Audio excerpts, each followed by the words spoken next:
Hello my dear friends, my name is Dinesh and in this video we are gonna take forward your chapter which we left behind in your last session, which is demand and supply of foreign currencies. So this lecture will be in the bilingual language so that everyone can understand well. चलो start करते हैं कि क्या होता है demand और supply of foreign currencies का। तो यहाँ पे मैंने लिखा है डिमांड एंड सप्लाई, तो मैं किसी एक ही पर्सपेक्टिव से बात करूंगा। चलो मैं ले लेता हूँ डिमांड की।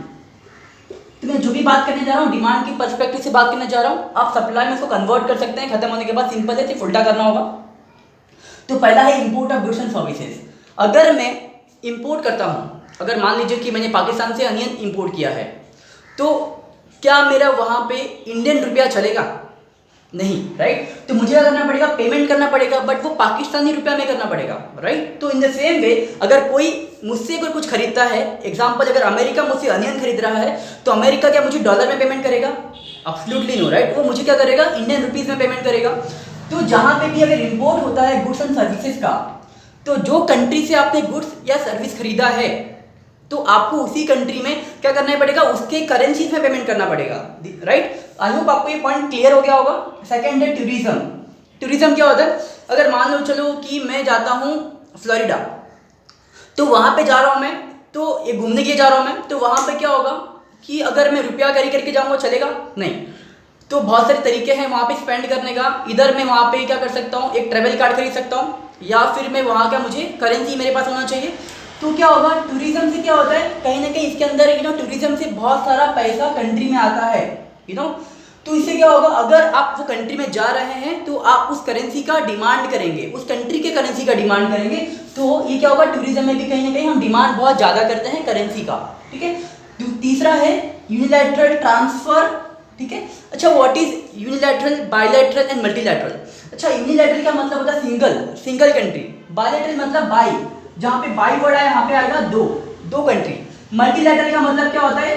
दो से ज़्यादा, मतलब वहाँ पे 3, 4, 5 कितने भी हो सकते हैं। तो यहाँ पे क्या लिखा है? यूनिलैटरल ट्रांसफर, मतलब कोई सिंगल कंट्री किसी को गिफ्ट देती है, डोनेशन देती है, या फिर ट्रांसफर पेमेंट होता है। अच्छा, ट्रांसफर पेमेंट का मतलब क्या होता है? एग्जाम्पल अगर मान लो मेरा कोई रिलेटिव अमेरिका में है, वो वहाँ से अर्न करके मुझे एवरी मंथ मुझे पैसे भेज रहा है, तो ये क्या होगा? ये ट्रांसफर पेमेंट होगा। क्या रिटर्न में मैं उन्हें कुछ देने वाला हूँ क्या?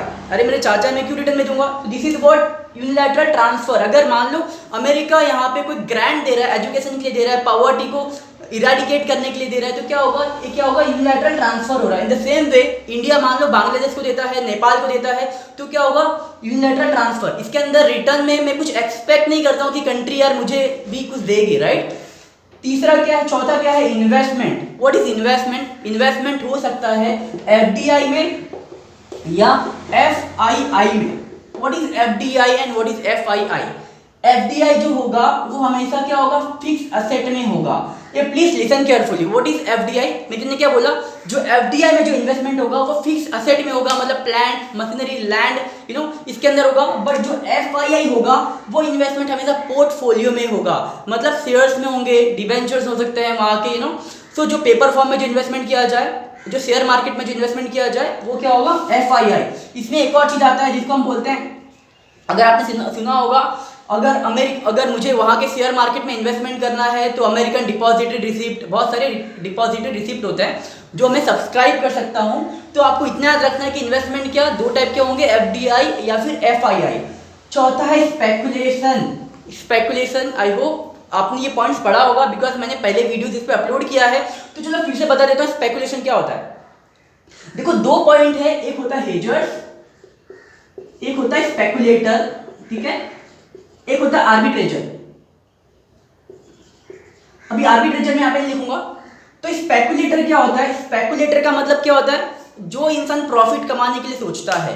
एग्जाम्पल, मुझे लगता है कि फॉरेन करेंसीज में कुछ फ्लक्चुएशन आ सकता है। एग्जाम्पल, मुझे लगता है कि डॉलर का प्राइस गिर सकता है, तो मैं आज ही डॉलर खरीद लेता हूँ, राइट। तो ये क्या स्पेकुलेटर करता है? ये नॉर्मल इंसान नहीं करता, ये एक एजेंट करता है, या फिर जो प्रॉफिट के मोटिव से जो ये मार्केट में एंटर करता है, इसे कहते हैं स्पेकुलेटर।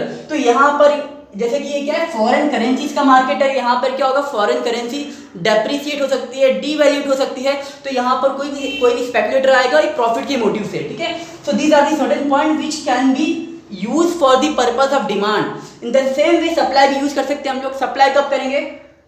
अगर मैंने कोई गुड्स को क्या किया है, गुड्स या सर्विस खरीदी है, अगर मैंने कोई एग्जांपल अमेरिका से खरीदा है तो क्या करूंगा मैं, सॉरी सप्लाई कब, एब्सोल्युटली सॉरी, सप्लाई कब करेंगे, एग्जांपल अगर मैंने क्या किया है, कोई गुड्स एंड सर्विस क्या किया, बेचा है, राइट, तो वहां से मुझे क्या आएगा, फॉरेन करेंसीज आएगा, राइट। एग्जाम्पल अगर इंडिया ने पाकिस्तान को बेचा है तो the Pakistan will transfer money in terms of Indian रुपया, ओके। दूसरा है टूरिज्म, टूरिज्म क्या होगा, एग्जाम्पल अगर कोई अमेरिकन अगर इंडिया में आ रहा है so there will be a supply of Indian currencies to our country, okay. तीसरा है यूनिलैटरल ट्रांसफर, ये क्या यूनिलैटरल ट्रांसफर क्या होगा, अगर अमेरिका इंडिया को कुछ दे रहा है तो again there is also transfer of what, Indian rupees to our country. चौथा है इन्वेस्टमेंट, अगर यहाँ पर अगर मैं कहीं पे जाके अगर इन्वेस्टमेंट करता हूँ तो मैं डिमांड करूंगा, बट अगर मेरे यहाँ पे इन्वेस्टमेंट होगा तो मैं क्या करूंगा, सप्लाई करूंगा।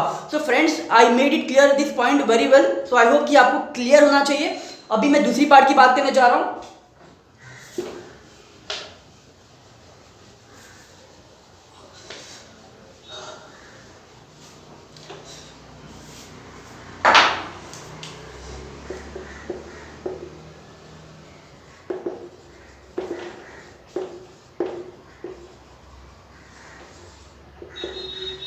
ठीक है, अभी जो मैं कराने जा रहा हूँ वो आप थोड़ा डायग्रामेटिकल पार्ट है, ये थोड़ा सा समझ में थोड़ा आपको दिक्कत हो सकती है, बट मैं बहुत ही सिंपल शॉर्ट एंड क्रिस्प में आपको समझाने वाला हूँ कि भाई डिटरमिनेशन कैसे होता है, फॉरेन एक्सचेंज जो रेट है, जो एक्सचेंज मेरा जो रेट है, how do we decide that this much will be exchange rate और this are the exchange rate. तो क्या स्ट्रेटेजी होती है भाई कि ये कैसे हम डिटरमाइन कर सकते हैं, हम उसकी बात करने जा रहे हैं।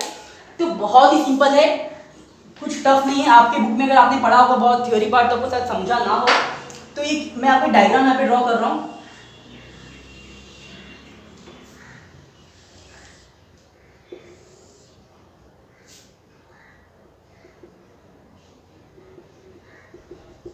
ठीक है,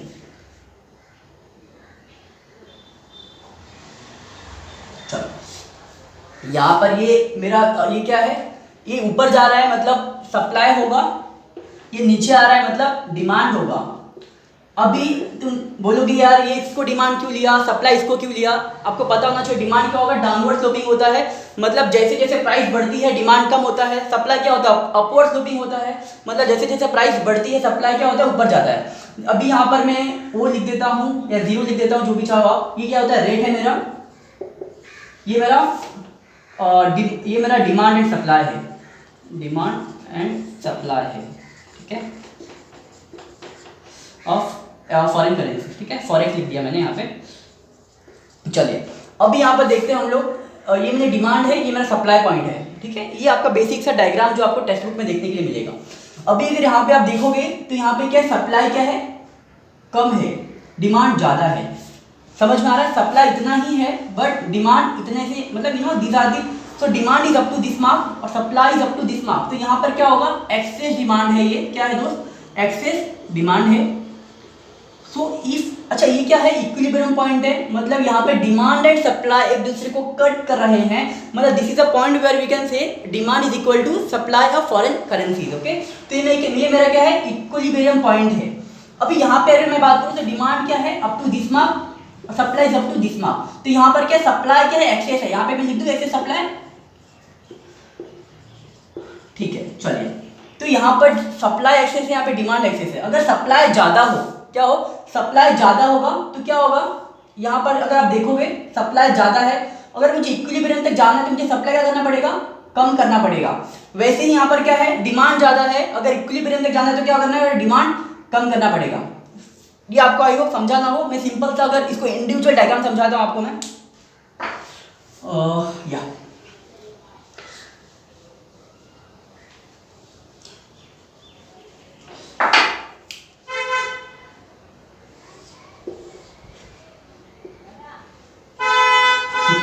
अगेन ये डिमांड, सॉरी ये डिमांड और ये सप्लाई और ये पॉइंट मेरा ई। चलिए अभी मैं करता हूँ चेंज इन डिमांड, क्या कर रहा हूँ मैं, चेंज इन डिमांड। देखिए डिमांड में चेंज कर रहा हूँ, मतलब डिमांड ये है, इसमें चेंज कर रहा हूँ। तो चेंज दो टाइप का हो सकता है, या फिर वो पॉजिटिव चेंज हो सकता है या तो वो निगेटिव हो सकता है। पॉजिटिव निगेटिव नहीं लिखूंगा मैं, सीधा मैं इंक्रीज और डिक्रीज लिखता हूँ यहाँ पे मैं। डिमांड मेरा अगर इंक्रीज हो सकता है और मेरा डिक्रीज हो सकता है, ठीक है। तो इंक्रीज हो रहा है यहाँ पर मेरा, मतलब डिमांड क्या होगा, लेफ्ट टू राइट। देखिए अगर कोई चीज अगर इंक्रीज होती है ना इकोनॉमिक में, तो क्या होती है, राइट में शिफ्ट होती है। तो मेरा डिमांड में यहाँ पे शिफ्ट कर दे रहा हूँ, ठीक है। तो मेरे को नया रेट मिलेगा, नया रेट क्या मिलेगा, ये मेरा नया रेट मिलेगा, और एक नया क्वांटिटी सप्लाई मुझे मिलेगा, सप्लाई डिमांड वो ये मिलेगा। तो इसका मतलब क्या होता है, जब डिमांड बढ़ जाता है, जब डिमांड यहाँ से यहाँ शिफ्ट हो रही है राइट में, जब डिमांड इंक्रीज हो रही है तो रेट मुझे नया मिल रहा है, और मुझे क्या मिल रहा है, क्वांटिटी सप्लाई भी मुझे नया मिल रहा है। समझ में आ रहा है आपको। तो ये क्या हो रहा है, मेरा इंक्रीज का केस है। दूसरा होता है डिक्रीज का केस। अच्छा ये ऐसा क्यों हो रहा है, अगर आप देखोगे क्यों हो रहा है, तो अगर मैं डिमांड अगर इंक्रीज हो रहा है बट अगर मैं सप्लाई उतना ही है तो कहीं ना कहीं रेट इंप्रूव होगा, रेट बढ़ेगा। आपको पता है अगर मेरा डिमांड बढ़ा रहा हूँ बट सप्लाई उतना ही है तो क्या होगा, रेट बढ़ेगा। तो ये सब में यही लॉजिक फॉलो होने वाला है, ठीक है। तो मैं इसमें टाइम वेस्ट नहीं करूंगा। दूसरा है डिक्रीज का केस। तो डिक्रीज का भी देख लेते हैं हम लोग।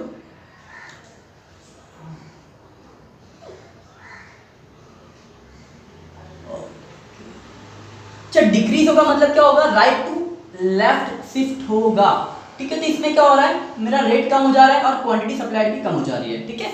तो डिक्रीज का केस है। तो पहला आपका चेंज इन डिमांड खत्म, अभी आएगा मेरा चेंज इन सप्लाई का केस, ठीक है। चेंज इन सप्लाई में क्या होगा, समझ के आपको यहाँ पे एक नया ये मैं आर लिख देता हूँ, यहाँ पे R1 मिल जाएगा आपको, और यहाँ पे जैसे कि ये मैंने नया यहाँ पे Q1 मिल जाएगा, ठीक है। आपको ऐसे बनाना होगा एग्जाम के अंदर। अब दूसरा मेरा क्या, चेंज इन सप्लाई। अभी सप्लाई में क्या हो रहा है, चलो मैं फिर से इसको रफ कर दे रहा हूँ।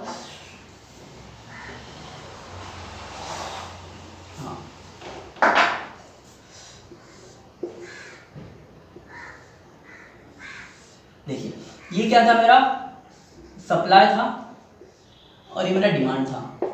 अभी मुझे बताओ सप्लाई अगर इंक्रीज होगी, सप्लाई अगर मैं इंक्रीज करूंगा तो सप्लाई किस साइड जाएगा, इस साइड जाएगा, इस साइड जाएगा। तो ऑफ कोर्स अगर मैंने क्या बोला, अगर कोई चीज अगर इंक्रीज होती है तो क्या होती है, राइट में शिफ्ट होती है।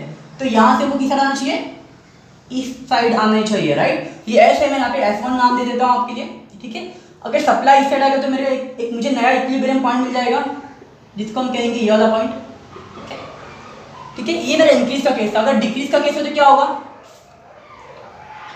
डिक्रीज के केस में क्या होगा, ये मेरा नॉर्मल सा कर्व है। डिक्रीज के केस में सप्लाई ऊपर साइड जाएगा तो मुझे एक नया इक्विलिब्रियम पॉइंट मिलेगा। देखिए सप्लाई में क्या होता है, कोई इंसान ज्यादा सप्लाई कब करेगा, जब उसको प्राइस ज्यादा मिलेगा, राइट। अगर मैं फॉरेन करेंसी ज्यादा मार्केट में रिलीज कब करूंगा, जब मुझे प्राइस ज्यादा मिले। तो वही सेम फंडा है, डिमांड में इसका उल्टा होता है। तो सप्लाई में मुझे इसका ये सप्लाई ऊपर आ जाएगा अगर सप्लाई क्या होगा, डिक्रीज होगा। तो फ्रेंड्स ये थोड़ा आप अपने बुक से पढ़िएगा, आई होप कि आपको क्लियर हो जाएगा। बहुत ही सिंपल पॉइंट है, कुछ टफ नहीं है इसके अंदर।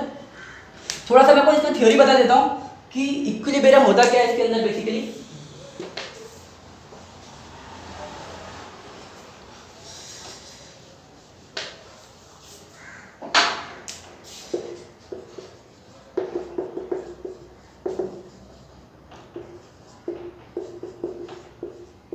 इक्विलिब्रियम फॉरेक्स, इक्विलिब्रियम मतलब मैंने आपको स्टार्टिंग बताया यहाँ पे जो डिमांड क्या होगा, demand is equal to supply of foreign currency, ठीक है। इसमें और कुछ नहीं है।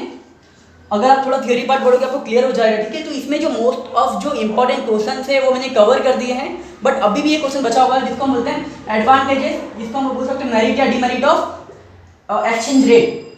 कौन से क्वेश्चन है वो, एक्सचेंज रेट के मेरिट एंड डिमेरिट बचे हुए हैं। एक्सचेंज रेट जो मैंने स्टार्टिंग में बताया था क्या है, वो फिक्स है और एंड फ्लेक्सिबल है, ठीक है।